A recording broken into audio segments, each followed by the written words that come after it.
Very.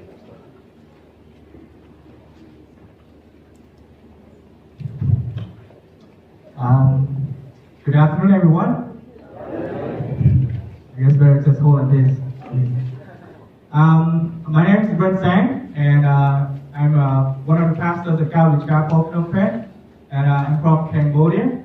And we say the name is called Calvary Chapel, Phnom Penh. Most people will say Phnom Penh, but we say Phnom Penh is a Khmer word, and we say so. The name is called Phnom Penh. So happy to be here, and this is my third time in the conference. And 2 years ago, I started to come here, and I really love it so much. And then I came back the second time last year, and I really loved it. And all the lessons, all the things that I've learned, the lessons that I got from different speakers, it's still in my head. I still remember so clearly. And it's always a blessed time for me to be able to get back and so on.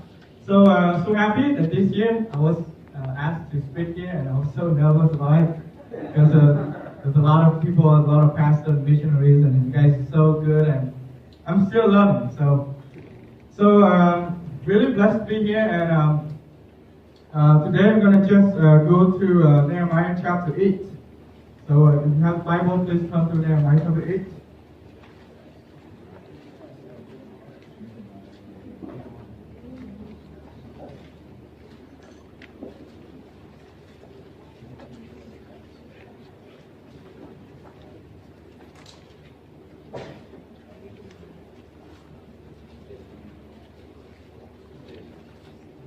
Okay, everybody's there. I'm going to read it, and I'm going to look at from verse 1 until verse 9.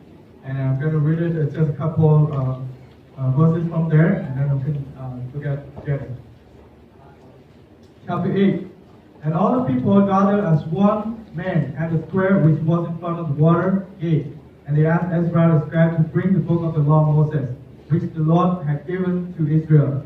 Then Ezra the priest brought the law before an assembly of men, women, and all who could listen with understanding, on the first day of the 7th month. He read from it before the square, which was in front of the water gate, from early morning until midday, in the presence of men and women, those who could understand, and all the people were attentive of the book of the law. So I'm going to stop here, and let's pray really quickly before we get into it.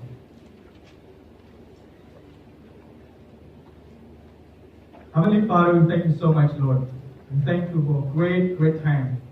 We thank you for bringing us together here, Lord. And for me, it's just a blessed time. And I just pray that you would just, right now, Lord, and you would just use your word. And the verses that we're going to read, verses that we're going to look at together, Lord. And I just pray that you would just use those verses to speak to our hearts, Lord. And there's so much in your word that we need to hear, we need to learn from it, Lord. So I just pray that you would just open our hearts, Lord, and help us to understand your word. So we thank you and pray in Jesus' name. Amen. So before we get into this, I am one of the pastors at Calvary Chapel, Phnom Penh, and I'm so blessed to be able to do that, and I just want to say thank you for Pastor Good, and he started to live there and started to help us as we're young men. It's like we have a few of us there, and so I remember the beginning, like we learned about God's word and so on, but I remember the beginning is about 6 years ago that we had Bible study, like the first Bible study. And we had Pastor Phil, we had Pastor John, we had Pastor Kurt, and remember the first time that we actually got to study God's word so deeply. And remember that was Revelation. It was not easy, but that was just stuck into my head, and I still remember it, and I learned so much from it. And later on, it's like how somehow God spoke to Pastor Kurt and his family, and he decided to move to Cambodia. And he's been there for 6 years, almost 6 years, and it's been a blessing so much for all of us there in Cambodia. So thank you so much to Pastor Kurt and his family, and yeah. So let's come back here. In Nehemiah, before Nehemiah, Ezra and Zerubbabel, they had returned to Jerusalem a few years earlier, and then they started to build a temple, and then the temple was ready and so on. But the city was not a strong city. All the gates, all the walls were destroyed, and was just like it's very easy for the enemies to come to attack and destroy the temple there.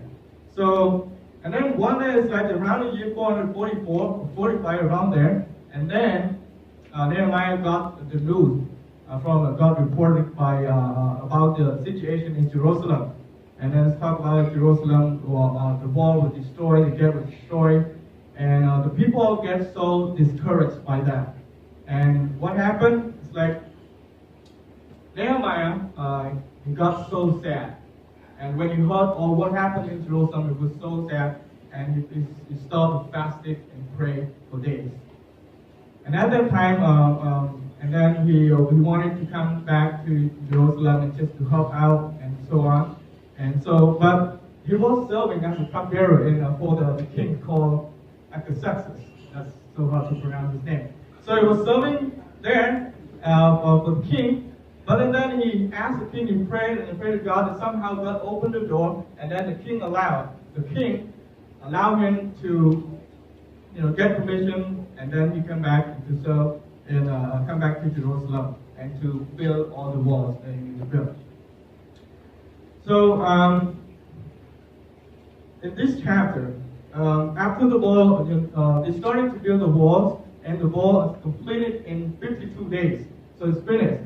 But after all the walls, and then this is the big scene that we read in chapter 8 here. You see that people would gather together, and this is a very big moment that we can just imagine. There's a lot of people, they gathered together, and then they started to read God's word. So we're going to read verse 1 again. And all the people gathered in one man at the square, which was front of the water gate. And they asked Ezra the scribe to bring the book of the law of Moses, which the Lord had given to Israel. So at this time, the wall was finished, and so on, and so they come to celebrate all the feasts that they have in the 7th month. They do according to the laws of Moses. And then, so imagine it's a big scene. The people gathered together in one place. It says here that Ezra there, but the people, they asked Ezra to bring the laws, to bring the book of the law, to bring God's word. And the books of laws here, the first 5 books in the Old Testament that we know. So, and then Ezra the priest brought the law before assembly of men, women, and all they could listen with understanding on the first day of the 7th month. So, verse 3, it says he read from it before the square which was in front of water gate from the early morning until the midday.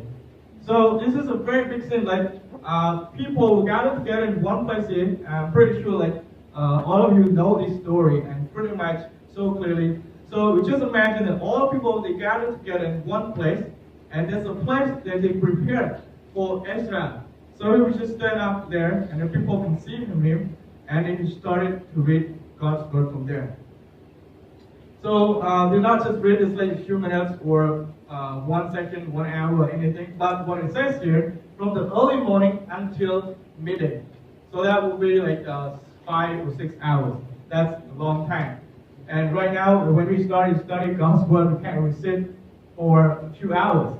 And after a few hours, it gets like, it's like too much and so on. But here, it says from the early morning until midday, in the presence of men and women, those who could understand, and all the people were attentive to the book of the law. So the people were listening to what Ezra was reading. That's amazing. That's really amazing here. So verse 5 says, Ezra opened the book in the sight of the people, for he was standing above all the people when he opened it, and all the people stood up. This is really a message to me, because it says, when Ezra was opening the book, what happened? The people stood up. You see how much they respected God's word, how much they valued God's word. It's just, they have the book there, and they opened it, and then everybody stood up. And then verse 6, it says, Then Ezra blessed the Lord, the great God, and all the people answered, Amen, Amen. while lifting up their hands, and they bowed low and worshiped the Lord with their faces to the ground. And it goes to verse 8. They read from the book, from the law of God, translating to give the sense so that they understood the reading. And what the last one at the end of verse 9, it says, for all the people were weeping when they heard the words of the law. For all the people were weeping when they heard the words of the law. Now, it's been a while. It's like because, Israel people, they went away and then they returned back and probably haven't heard God's word for a while. But what happened here when Ezra was reading, they really wanted to hear God's word. In verse 1, they say they wanted Ezra to take God's word, to take the books of the law and read for all of them. See the scene here, when Ezra was opening the book, they were standing. And at the end of verse 9, they say for all the people, they were weeping, they were crying because they heard God's word. Now, we would say that's so emotional, and so, why we don't need to cry when we read God's word and so on. But I do believe this is a real thing, like the people, when they hear God's word, somehow God's word touch their hearts. It's so powerful, and it's just, very simple. They read God's word and then they try to translate it so people can understand God's word. They make it simple, and then people understand, and when they understand, they cry. And now you say, crying doesn't show anything. Like you cry doesn't mean that you change, doesn't mean that you repent, and so on. But I do think here, like their hearts, somehow God's word is just struck their hearts so much. Now after this, I'm going to go to Acts, connect to Acts chapter 2, and then we will look at some things that I want to point out today.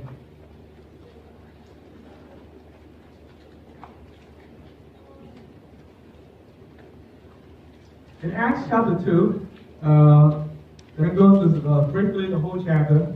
Like when Jesus rose again, he spent 40 days with all his disciples, and he spent all the time there. But then before he went back to heaven, before he left all his disciples, he told all his disciples to wait in Jerusalem.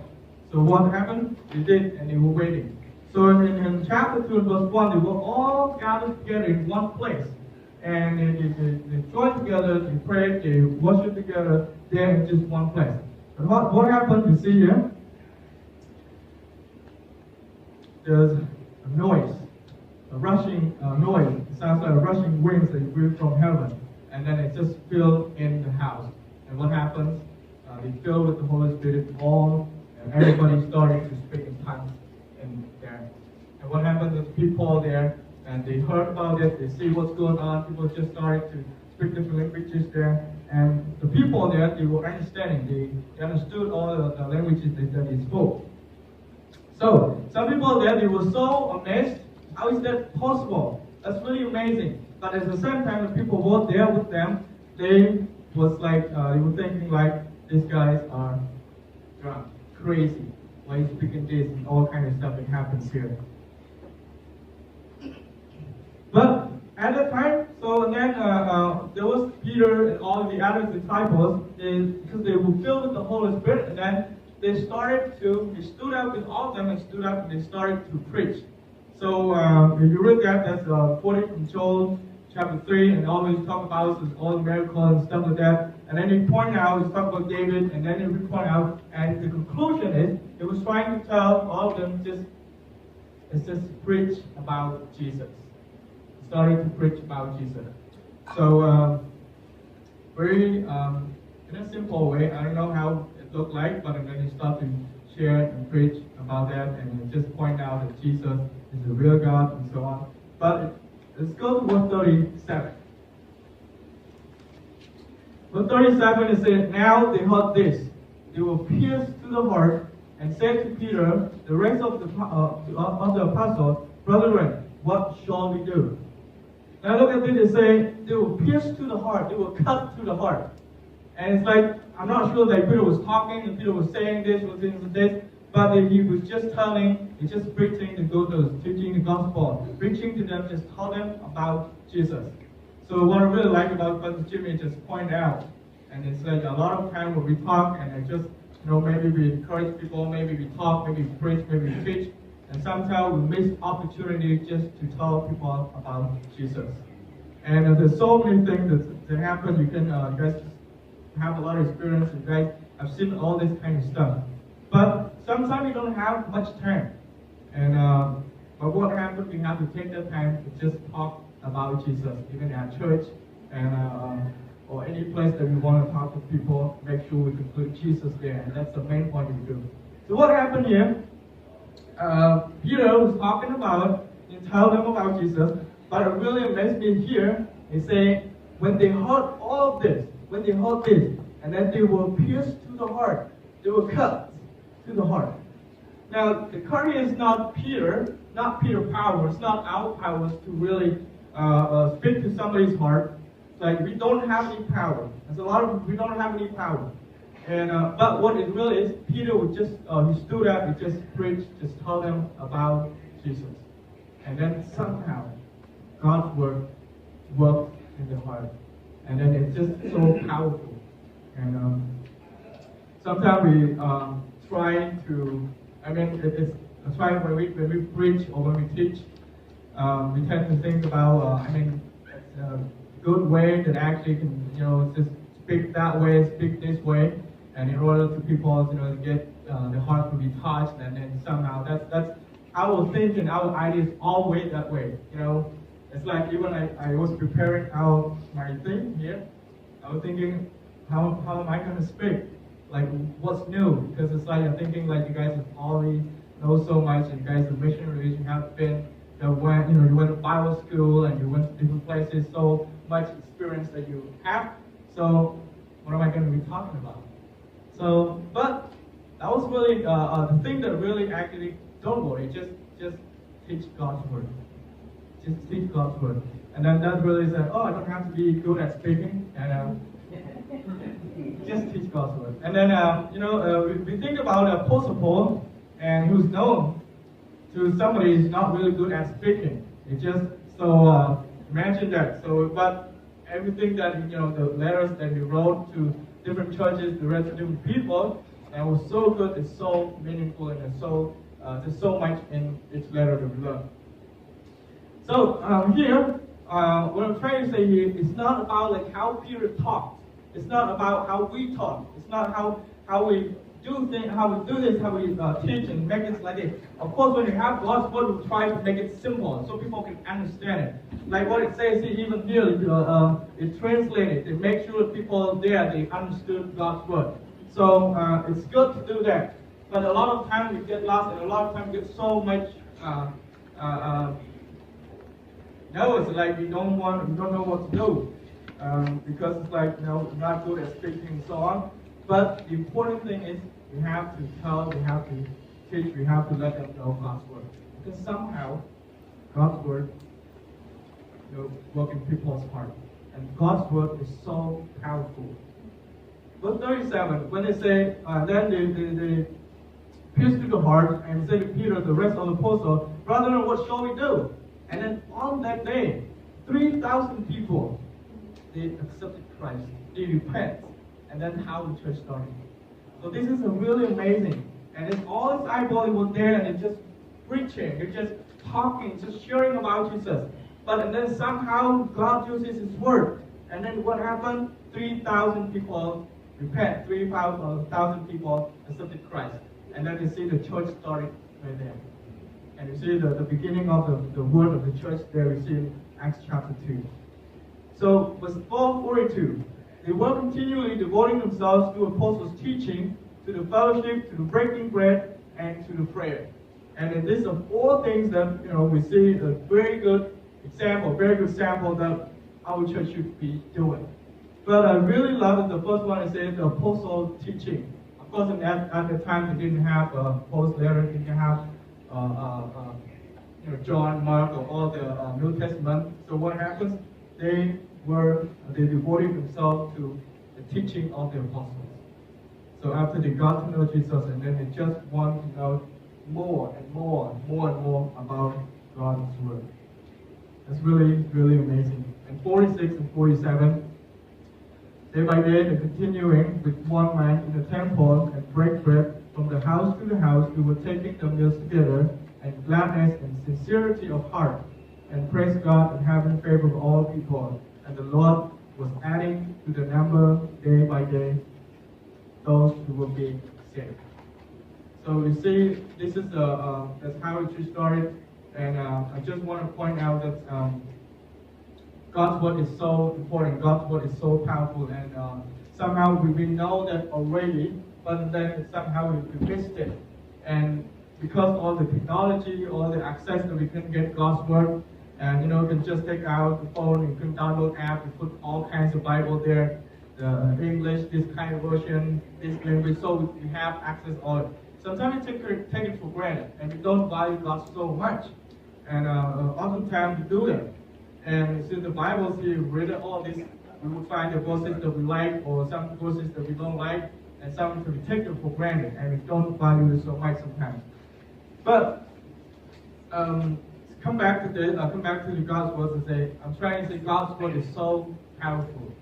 So what God's word did to the people in Israel, when they read and then the people started to weep, and they were touched by that. And then now in Acts chapter 2 here, when they heard God's word, and then the hearts were cut, and then they see the powerful. In Hebrews chapter 4 verse 12, it says, for those words of God is alive and active, and sharper than any two-edged sword, and piercing as far as the vision of soul and spirit, of both joints and marrow, and able to check the thought and intentions of heart. I was talking to Randy this morning. He said, God's word is so living and active. There's so much. I mean, it's like we read God's word every day, and God's word is so powerful. God's word is so active, alive, and oftentimes, sometimes when we read God's word, and sometimes we feel so dry. Okay, I read this chapter, I read this book, and it's like it doesn't mean anything. Sometimes it's so dry.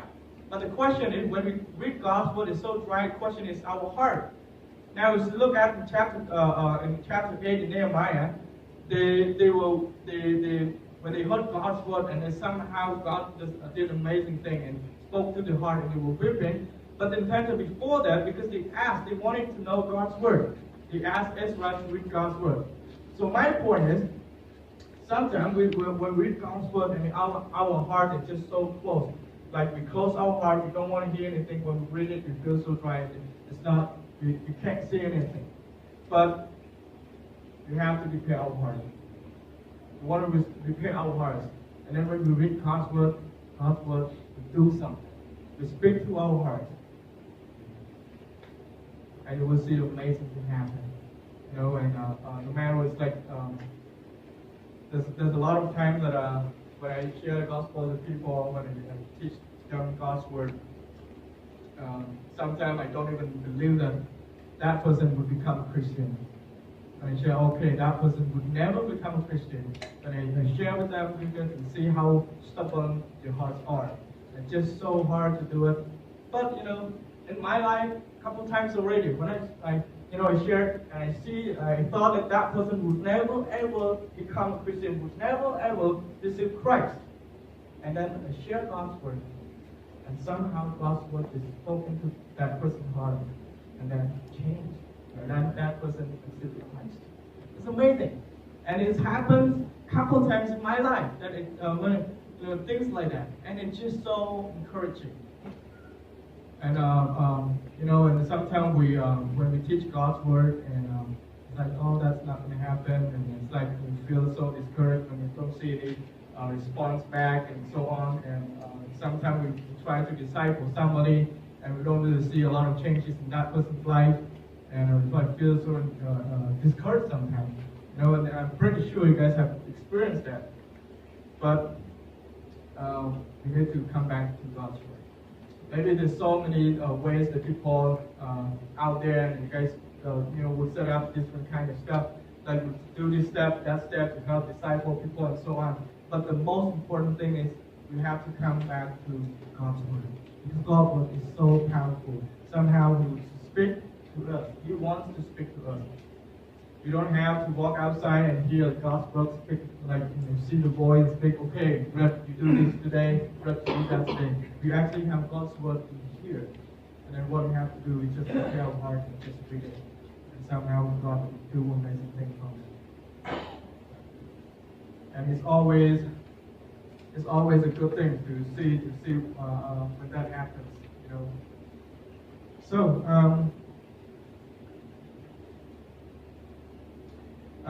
one thing I remember that we had a team just went to Hong Kong a couple of weeks ago, and we went to Hong Kong about 5 years ago, and we had opportunity to share the gospel at one school, a high school, and there was about a couple hundred students there, and we shared, and then we did different things, like, music and stuff, and but we shared God's word there, and then this time when we went to Hong Kong again, and we went to school, a different school, but somehow we met one person, and then that girl, he came to us, and she told us like, you know what happened?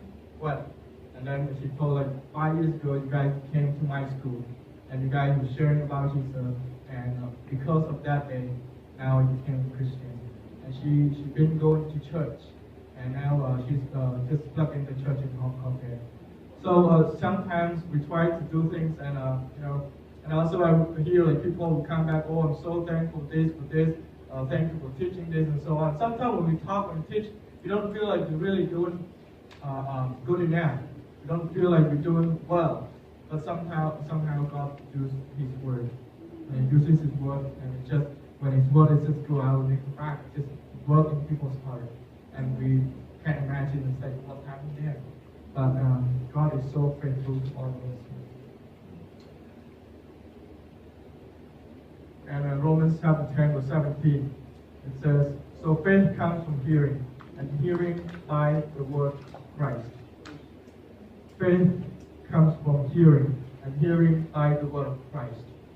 So we share before about this, maybe we share about the church program we started. So those are good things. But what does it say that the faith comes from here? Faith comes from hearing. And hearing what?